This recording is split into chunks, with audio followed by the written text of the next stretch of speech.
Everyone, आजच्या व्हिडिओमध्ये आपण बघणार आहोत सम number 5.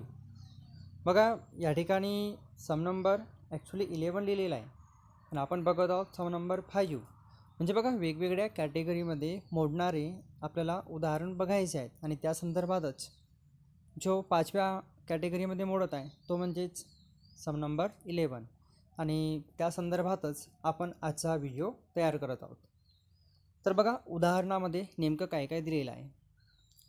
Following is the balance sheet on 1 April 2019 and receipt and payment account of Dayanand library Ambajogai. या ठिकाणी बघा, अंबाजोगाई, ठीक आहे, दयानंद लायब्ररी अंबाजोगाई या संस्थेअंतर्गत आपल्याला रिसिप्ट अँड पेमेंट अकाउंट त्याचप्रमाणे बॅलन्स शीट प्रोव्हाइड करण्यात आलेली आहे. आणि त्यावरून आपल्याला काय काय या ठिकाणी प्रिपेअर करायचं आहे, तर इन्कम अँड एक्सपेंडिचर अकाउंट त्याचप्रमाणे बॅलन्स शीट. ठीक आहे. आता बघा, आपल्याला या ठिकाणी जी बॅलन्स शीट प्रोव्हाइड करण्यात आलेली आहे ही बघा, जो 17/2018-19 आहे, ठीक आहे, 17/2018-19साठी ही क्लोजिंग बॅलन्स शीट आहे. पण आपण जेव्हा income and expenditure account draw करणार तर आपल्यासाठी जो करंट इयर आहे हा कोणता राहणार आहे, तर तो राहणार आहे 2019-20. अर्थातच 2019-20मध्ये ही जी बॅलन्स शीट आहे आपल्याला जी दिलेली आहे ती 2019मध्ये ओपनिंग बॅलन्स शीट राहणार आहे. अर्थातच या ठिकाणी जेवढं स्टॉक राहणार या स्टॉकला आपण करंट इयरसाठी ओपनिंग स्टॉक असं समजूया. ठीक आहे. Capital fund as it is जसं आहे तसंच राहणार आणि त्यामध्ये पुन्हा समायोजना अंतर्गत जो काही डाटा दिलेला राहणार तो डाटा त्या ठिकाणी आपण ॲड करूया. ओके. तर बघा, capital fund 7,50,000, subscription received in advance 3,000.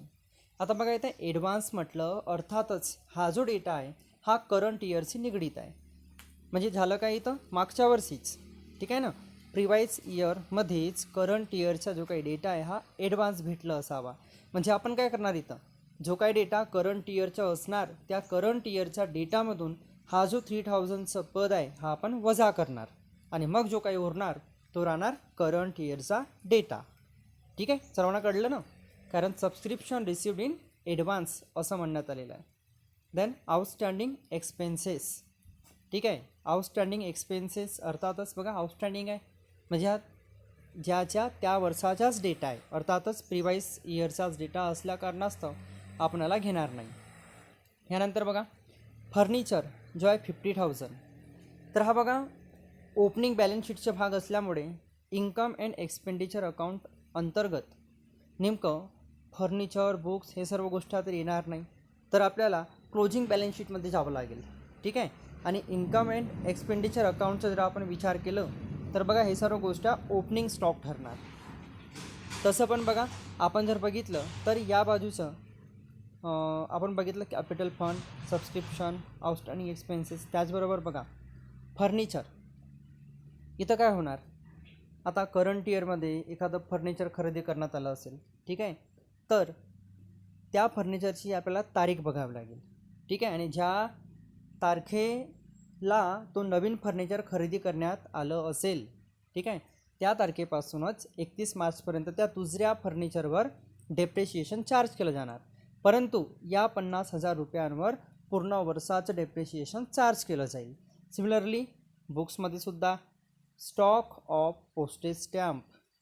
तर बघा या ठिकाणी हा जो आहे मागच्या वर्षाचं क्लोजिंग स्टॉक आहे की 500 रुपयाचं तिकीट उरलेली होती, वाचलेलं होतं स्टॉक. तर हा करंट इयरसाठी काय राहणार, ओपनिंग स्टॉक राहणार. म्हणजे अगोदरच्या आपण दाखवूया की stock of postage 500 opening stock, त्यामध्ये करंट इयरला किती खरेदी करण्यात आलं तो आपण काय करणार, प्लस करूया आणि मायनस क्लोजिंग स्टॉक. ठीक आहे.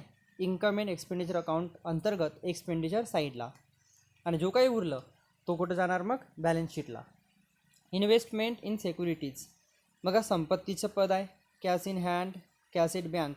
हा ॲक्च्युली करंट इयरचं ओपनिंग स्टॉक असल्या कारणास्तव आपण हा स्टॉक दाखवणार नाही. तर जी काही आपण नवीन बॅलन्स शीट प्रिपेअर करूया त्यामध्ये आपण बघू की रिसिप्ट अँड पेमेंट अकाउंट अंतर्गत क्लोजिंग बॅलन्स कॅश त्याचप्रमाणे बँकचं किती आहे आणि तो बॅलन्स आपण त्या ठिकाणी दाखवणार. ठीक आहे, सर्वांचं कन्सेप्ट क्लिअर झालेलं असेलच. यानंतर आपण बघूया नेमकं रिसिप्ट अँड पेमेंट अकाउंट. तर बघा, रिसिप्ट अँड पेमेंट अकाउंट अंतर्गत आपण जर व्यवस्थितपणे उदाहरणाला बघितलं तर सर्वांना कळणारच की रिसिप्ट साईडची जी काही पदे आहेत ही एकतर इन्कम असतात किंवा लायबिलिटी. एकतर इन्कम अँड एक्सपेंडिचर अकाउंट अंतर्गत इन्कम ठरणार किंवा लायबिलिटी ठरणार. ठीक आहे, बॅलन्स शीटमध्ये. सिमिलरली पेमेंट साईडची जी काही पदं असतात ती एकतर एक्सपेंडिचर असतात, अदरवाईज ॲसेट असतात. ठीक आहे ना. जसं आपण फायनल अकाउंट ड्रॉ केलं होतं पार्टनरशिप फर्म अंतर्गत, तिथं पण आपण बघितलं होतं की डेबिट साईडची पदे एकतर खर्च असणार किंवा संपत्ती असतात आणि क्रेडिटला एकतर इन्कम असतात किंवा लायबिलिटी असतात. या ठिकाणी या अकाउंटमध्ये नेमकं उलट देण्यात आलेलं आहे. ठीक आहे. रिसिप्टला असणारी पद बघा, रिसिप्ट म्हणजेच काय असतं नेमकं, इन्कमचं पद. दॅट इज इन्कम असेल किंवा लायबिलिटी असेल. ठीक आहे. एखादं अशा प्रकारचं इन्कम जो वारंवार प्राप्त होत आहे त्याला आपण इन्कम म्हणूया, आणि एखादं अशा प्रकारचं रिसिप्ट इन्कम जी दीर्घ कालावधीसाठी आपल्याला मिळत आहे, ठीक आहे, त्याला आपण लायबिलिटी समजूया. सिमिलरली एक्सपेन्सेस वारंवार केला जाणारा एक्सपेन्सेस, दॅट इज तो एक्सपेंडिचरमध्ये मोडणार. परंतु असा खर्च जो दीर्घ कालावधीसाठी करण्यात आला त्याला आपण ॲसेट संबोधू. ठीक आहे. तर एवढं तर सर्वांचं क्लिअर आहे की रिसिप्ट साईडला असणारी पद एकतर इन्कम राहणार किंवा लायबिलिटी, आणि पेमेंट साईडला असणारी पद एकतर एक्सपेन्सेस राहणार किंवा ॲसेट राहणार. आता आपण बघणार नेमकं एक एक पद. तर बघा, इथं या ठिकाणी बघा, जो क्लोजिंग बॅलन्स होता हाच बॅलन्स या ठिकाणी ओपनिंग बनलेला आहे, पण हा आपल्याला घ्यायचं नाही आहे बॅलन्स शीटमध्ये. ठीक आहे. बॅलन्स शीटमध्ये काय होणार, ॲक्च्युली या बॅलन्सवर जी काही आहे ती प्रोसेस होणार आणि आपल्याला क्लोजिंग बॅलन्स मिळेल. ठीक आहे. आणि हा क्लोजिंग बॅलन्स आपल्याला नेमकं घ्यायचा आहे. तर बघा, आपण एक एक पद या ठिकाणी बघू शकतो. तर पहिलाच बघा नेमकं दिलं काय काय आहे. टू बॅलन्स ब्रेकडाऊन, हा झालं कॅश बॅलन्स, बँक बॅलन्स, हा तर घ्यायचं नाही आहे. टू मेंबर सबस्क्रिप्शन, किती तर 1,80,000 मेंबर सबस्क्रिप्शन, हा कसलं पद आहे तर हा इन्कमचं पद आहे. ठीक आहे ना. रिसिप्ट आहे अर्थातच इन्कमचं पद आहे. टू एंट्रन्स फीस, इन्कमचं पद इन्कम साईडला. सेल ऑफ ओल्ड न्यूजपेपर, इन्कमचं पद. ठीक आहे. बघा, या बाजूला असणारी पद एकतर इन्कम किंवा liability. To hire of lecture hall, ठीक आहे, हा काय एक प्रकारे रिसिप्टचं पद. इंटरेस्ट ऑन सिक्युरिटीज, ठीक आहे, हा सुद्धा आपलं इन्कमचं पद. लाईफ मेंबर फीज, हे सर्व काय इन्कमचं पद. आता आपण बघूया क्रेडिटला, पेमेंट साईडला. तर बघा, सॅलरीज, हा काय नेमकं एक्सपेन्सेसचं पद आहे. Purchase of postage stamp 1,500. तर आपण अगोदर बघूया की आपल्याकडे ओपनिंग स्टॉक किती आहे. तो ओपनिंग बॅलन्स शीटमध्ये आपल्याकडे असतेच. ठीक आहे ना. तसं ओपनिंग स्टॉक होतं 500, त्यामध्ये प्लस करूया करंट इयरचा डेटा 1,500, आणि मग आपण बघूया की समायोजनमध्ये ॲडजस्टमेंटमध्ये किती उरलेला आहे त्याला आपण क्लोजिंग स्टॉक तो वजा करूया. अर्थातच एक्सपेंडिचर साईडला ओपनिंग स्टॉकमध्ये हा जो 1,500चा डेटा आहे आपण काय करणार, प्लस करणार. ठीक आहे. बुक्स, आता इथं बघा, सुरुवातीला सुद्धा ओपनिंग बॅलन्स शीटमध्ये काही बुक्स दिलेली आहेत, त्याच्यावर जर आपलं डेप्रिशिएशन चार्ज करायचं असलं तर पूर्ण वर्षाच लागणार. पण इथं जे नव्याने पुस्तकं खरेदी करण्यात आले, बघा तारीख कधी दिलेली आहे, 1 ऑक्टोंबर 2019. म्हणजे बघा 1 ऑक्टोंबरला, तर बघा 1 ऑक्टोंबरपासून तर 31 मार्चपर्यंत 6 महिने होतात. म्हणजेच बुक्सचे दोन किंमत राहणार, एक जो काही ओपनिंग आहे तो, त्याच्यावर पूर्ण वर्षाचं डेप्रिशिएशन, आणि याच्यावर 6 महिन्याचं डेप्रिशिएशन आपल्याला चार्ज करावं लागणार. बिकॉज 1 ऑक्टोंबरला करंट इयरमध्ये खरेदी करण्यात आलेली आहे. ठीक आहे. तर आपण त्या पुस्तकांचा जो काही वापर आहे 6 महिने केलं, अर्थातच 6 महिन्याचंच डेप्रिशिएशन आपल्याला चार्ज करावे लागेल. यानंतर आहे बाय आउटस्टँडिंग एक्सपेन्सेस पेड, जसं आहे तसं पुढे जाणार. हा आउटस्टँडिंग एक्सपेन्सेस आहे, अर्थातच बॅलन्स शीटचा भाग आहे. ठीक आहे. By investment in fixed deposit, balance शीटचा भाग. ठीक आहे. कोणतं साईड तर ॲसेट. फर्निचर ॲसेट, आणि बघा इथं पण फर्निचर परचेस करण्यात आलेलं आहे 1/7/2019. तर बघायचं 7व्या महिन्यापासून जेवढे महिने होतात 31 मार्चपर्यंत तेवढ्याच महिन्याचं डेप्रिशिएशन या 30,000 रुपीजवर ॲप्लाय होणार. देन प्रिंटिंग अँड स्टेशनरी बघा खर्चाचं पद आहे एक्सपेन्सेस, रेंट एक्सपेन्सेस, आणि हा बॅलन्स कॅरीड डाऊन जो म्हटलेला आहे कॅश आणि बँक हा संपत्तीचं पद आहे, ठीक आहे, ॲसेट. आता आपण बघूया काही ॲडजस्टमेंट. तर पहिलाच बघा depreciation of books at 10% per annum. तर बघा बुक्स दोन प्रकारची पुस्तकं, एक तर ओपनिंग स्टॉक जेवढं होतं त्याच्यावर पूर्ण वर्षाचं डेप्रिशिएशन आकारायचं आहे, आणि मग जो करंट इयरमध्ये बुक्स खरेदी करण्यात आले त्याच्यावर ज्या तारखेला खरेदी करण्यात आले त्या तारखेपासून आपण बघूया 31 मार्चपर्यंत किती महिने होतात तेवढ्या महिन्याचे डेप्रिशिएशन त्यावरती आपल्याला चार्ज करायचं आहे. सिमिलर मॅनरमध्ये फर्निचरचं सुद्धा तसंच आपण बघूया ओपनिंग स्टॉक किती होता आणि त्याला ॲड किती झालं करंट इयरमध्ये, हे दोघांवर ठीक आहे तारीखनुसार आपण डेप्रिशिएशन चार्ज करणार. नेक्स्ट आहे 50% entrance fees and whole amount of life membership fees should be capitalized. या ठिकाणी बघा एंट्रन्स फीस. आता एंट्रन्स फीस अर्थातच काय असते तो तर उत्पन्नाचा भाग असते, दॅट इज इन्कमचा भाग असते, ठीक आहे. तर या ठिकाणी आपल्याला काय करायचं आहे एंट्रन्स फीस ही पूर्णची पूर्ण इन्कम साईडला शिफ्ट करायची नाही आहे. तर जेवढी आपल्याकडे एंट्रन्स फीस आहे त्याचा अर्धा भाग 50% हा कॅपिटल फंडमध्ये ॲड करायचा आहे, आणि जो काही अर्धा भाग उरलेला आहे तो आपण इन्कम साईडला दाखवू. दुसरं life membership fees. Life membership fees जी आहे ठीक आहे हा सुद्धा उत्पन्नाचा भाग असते, पण इथं म्हटलं काय होल अमाऊंट म्हणजेच लाईफ मेंबरशिप फीस पूर्णची पूर्ण काय समजलं जावं कॅपिटल फंड. अर्थातच इन्कम साईडला आपण लाईफ मेंबरशिप फीस घेणार नाही, तर ती पूर्णची पूर्ण कॅपिटल फंडमध्ये ॲड होऊन जाणार. Then library had 2000 members paying subscription ₹100 each. बघा जो काही सबस्क्रिप्शन आहे त्यासाठी बघा 2000 मेंबर आहेत, आणि एका मेंबरकडून ₹100 सबस्क्रिप्शन घेण्यात येत आहेत, सॉरी ₹200 100 हां.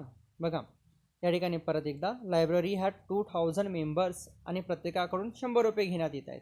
म्हणजे बघा 2000 गुणिला जर आपण 100 केलं तर पूर्ण रक्कम किती बनत आहे 2 लाख रुपये. Is that clear? ठीक आहे ना. लायब्ररीपासून ठीक आहे जो काही लायब्ररीचा सबस्क्रिप्शन आहे 2000 मेंबर आहेत, ₹100 प्रति मेंबरने जर पे केलं तर किती मिळत आहे आपल्याला इन्कम 2 लाख रुपये. ठीक आहे. आता बघायचं नेमकं की या 2 लाख रुपयांपैकी पूर्णची पूर्ण अमाऊंट आली का. बघा आपल्याला पाहिजे किती 2 लाख. आता आपण बघूया 2 लाखपैकी किती मिळालं. तर बघा 2 लाखपैकी आपल्याला दिलेला आहे 2 मेंबर्स सबस्क्रिप्शन 1,80,000 दिलेला आहे. बघा 2 लाखपैकी आपल्याला किती प्राप्त झालं 1,80,000. तर बघा 1 लाख 2 लाख पाहिजे होते, मिळालं किती 1,80,000. म्हणजे अजून पण 20,000चं सबस्क्रिप्शन काय आहे बाकी आहे, अजून पण 20,000चं सबस्क्रिप्शन बाकी आहे ना. त्याला आपण काय म्हणणार आउटस्टँडिंग सबस्क्रिप्शन, ज्याला ॲसेट समजण्यात येणार, संपत्ती समजण्यात येणार. ठीक आहे. पण आता आपण विचार करूया की मागच्या वर्षी काही ॲडव्हान्स भेटलं होतं का. बघा 20,000 बाकी आहे घेणे, पण मागच्या वर्षी काही ॲडव्हान्स भेटलं होतं का. तर यस बघा दिलेलं आहे सबस्क्रिप्शन रिसिव्ड इन ॲडव्हान्स 3,000. म्हणजे 20,000मधून अजून 3,000 वजा होणार, कारण ते मागच्या वर्षीच आपल्याला भेटून गेलेले आहेत. तर उरलं किती आता खऱ्या अर्थाने तर 17,000. अर्थातच आउटस्टँडिंग सबस्क्रिप्शनची अमाऊंट या ठिकाणी किती राहायला पाहिजे तर 17,000. ठीक आहे.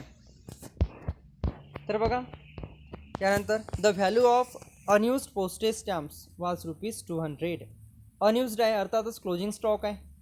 ठीक आहे. म्हणजे पोस्टेज स्टॅम्प्स जो काही क्लोजिंग स्टॉक आहे हा आपण काय करणार ओपनिंगमध्ये करंट इयरचा डेटा प्लस त्यामधून क्लोजिंग मायनस, आणि दुसरा इफेक्ट क्लोजिंग स्टॉक आहे अर्थातच संपत्ती आहे. बघा आपण बघू शकतो कशा प्रकारे या ठिकाणी सर्वप्रथम income and expenditure account prepare करण्यात आलेला आहे. बघा पहिलाच इन्कम अँड एक्सपेंडिचर अकाउंट. बघा सॅलरीज खर्चाचं पद आहे 24,000. पोस्टेज बघा आपल्याला क्लोजिंग ओपनिंग बॅलन्स शीटमध्ये देण्यात आलेलं होतं. ओपनिंग स्टॉक 500 आणि रिसिप्ट अँड पेमेंट अकाउंटमध्ये बघा ॲट परचेस होतं 1,500, पूर्ण झालं 2,000. यापैकी बघा 200चे स्टॉक अजून पण रिमेनिंग आहे. अर्थातच करंट इयरमध्ये ₹1,800चं पोस्टेज तिकीट वापरण्यात आलं. ठीक आहे. 200 रुपये आपण वजा केलं कारण क्लोजिंग स्टॉक आहे. प्रिंटिंग अँड स्टेशनरी खर्चाचं पद, रेंट खर्चाचं पद आणि बघा डेप्रिशिएशन बुक्स आणि फर्निचरवर दोघांवर, ठीक आहे. पर्टिक्युलर पर्सेंटने पर्टिक्युलर महिन्यांसाठी जो काही काढण्यात आला तो काढण्यात आला. या बाजूला बघू आपण बाय मेंबर सबस्क्रिप्शन बघा 1,80,000 आणि यामध्येच आपण काय करणार, add subscription received in advance, ठीक आहे. अगोदर जो भेटला होता तो किती 3,000 म्हणजे बघा आउटस्टँडिंग किती तर 17,000. तेव्हाच तर बघा 2 लाख होणार ना. पूर्ण किती पाहिजे 2 लाख, ठीक आहे. 1,80,000 करंट इयरमध्ये भेटलं, 3,000 अगोदरच भेटलं तर आउटस्टँडिंग किती 17,000 म्हणजे असं एकंदरीत 2 लाख रुपये. एंट्रन्स फीस पूर्ण होतं 30,000 पण 50% कॅपिटलाइज करायचं आहे आपल्याला, कॅपिटल फंडमध्ये प्लस करायचं आहे 15,000 म्हणजे बघा डिडक्शन होणार 15,000, बाहेर आलं 15,000. By sale of old newspaper जसं आहे तसं 2,000 रुपये. हायर, ठीक आहे. इन्कमचं पद 10,000 आणि इंटरेस्ट ऑन सिक्युरिटीज 10,000. यानंतर आपण बघू शकता बॅलन्स शीट कशा प्रकारे तयार करण्यात आली, ठीक आहे. या ठिकाणी डेबिट साईडला एवढं बॅलन्स निघते यालाच काय म्हटलं जाणार सरप्लस, ठीक आहे. Income over expenditure, excess of income over expenditure, ठीक आहे. उत्पन्नाचे खर्चावरील आधिक्य म्हणजे उत्पन्न जास्त आहे खर्च कमी आहे, सरप्लस. ही सरप्लसची अमाऊंटसुद्धा 1,05,988 ही सुद्धा कॅपिटल फंडमध्ये ॲड केलं जाणार. बघू आपण बॅलन्स शीट. तर बघा सर्वप्रथम लायबिलिटी साईडला कॅपिटल फंड जुना जसं आहे तसं, यामध्ये 50% एंट्रन्स फीस प्लस करण्यात आली 15,000 आणि लाईफ मेंबरशिप फीस पूर्णच 10,000, ठीक आहे. आणि सरप्लस तर एकंदरीत अमाऊंट बाहेर आली 8,80,988. हाच मेन टोटल राहणार 8,80,988. सिमिलरली या बाजूला सुद्धा टोटल तोच पाहिजे. तर बघा अगोदर कॅश आणि बँक बॅलन्स, बॅलन्स शीटमधील रिसिप्ट अँड पेमेंटचा क्लोजिंग स्टॉक आहे ना. फर्निचर 50,000, ॲड परचेस 30,000, ठीक आहे. ओपनिंग बॅलन्स शीटमध्ये 50,000 होतं, रिसिप्ट अँड पेमेंट अकाउंटमध्ये 30,000 होतं. तर या ठिकाणी बघा काय म्हटलं, फर्निचरवर आपल्याला 8.5% डेप्रिशिएशन चार्ज करायचं आहे. तर होणार काय या ठिकाणी 50,000वर पूर्ण वर्षाचं, ठीक आहे, दॅट इज 5,000 आणि 30,000वर 6 महिन्याचं, ठीक आहे.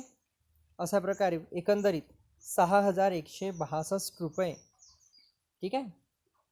डेप्रिशिएशन कशावर फर्निचरवर, ठीक आहे ना. एक फर्निचर बघा काही महिने यूज करण्यात आला आणि एक फर्निचर पूर्ण वर्षभर, तर डेप्रिशिएशनसुद्धा वेगळं वेगळं लागणार.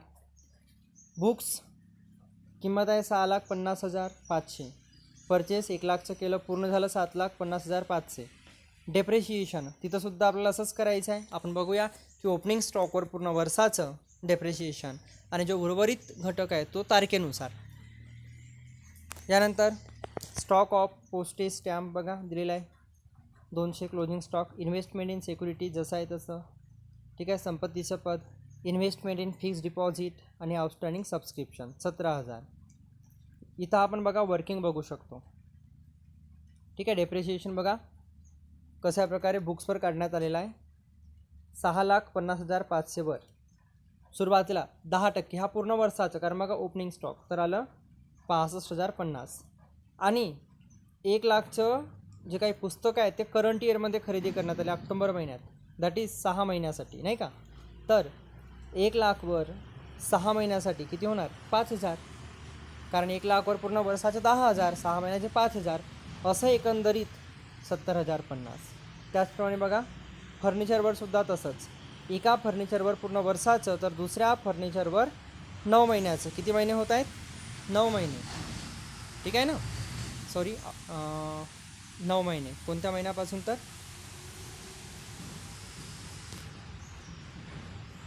एप्रिल, मे, जून, ठीक आहे ना, जुलै महिन्यापासून. तर बघा अशा प्रकारे आपण हा उदाहरण बघू शकतो. परत एकदा जो उदाहरण आहे याला तुम्ही स्वतःहून हाताळण्याचा प्रयत्न करा. आय एम शुअर की उदाहरण तुम्हाला चांगल्या रीतीने समजलं. आपण उद्याच्या व्हिडिओमध्ये परत एकदा एक नवीन उदाहरण घेऊन येणार. तेव्हापर्यंत कीप स्टडिंग.